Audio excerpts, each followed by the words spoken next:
হাসিনাকে সহজে ফেরত দেবে না ভারত। হাসিনাকে সহজে ফেরত দেবে না ভারত। বাংলাদেশের তত্ত্বাবধায়ক সরকারের পক্ষ থেকে সাবেক প্রধানমন্ত্রী শেখ হাসিনাকে প্রত্যার্পণের জন্য ভারতের কাছে করা অনুরোধটি বিভিন্ন চ্যালেঞ্জের মুখে পড়েছে। এসব চ্যালেঞ্জের মধ্যে দ্বিপক্ষীয় প্রত্যার্পণ চুক্তির সীমাবদ্ধতাও রয়েছে। শুক্রবার 27 ডিসেম্বর দ্য ইকোনমিক টাইমসের এক প্রতিবেদনে এসব তথ্য উঠে এসেছে।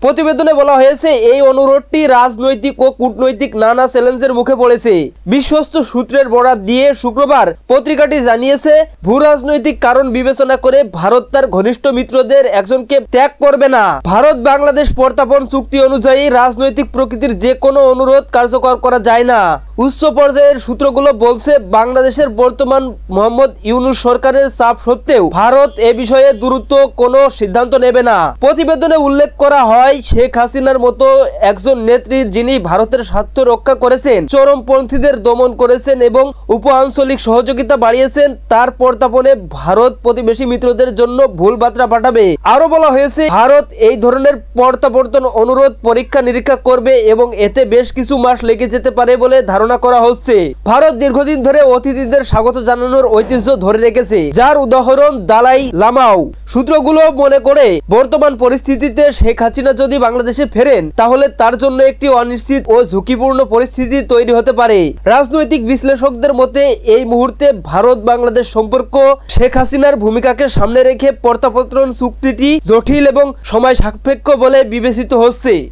Desk report, MJB TV.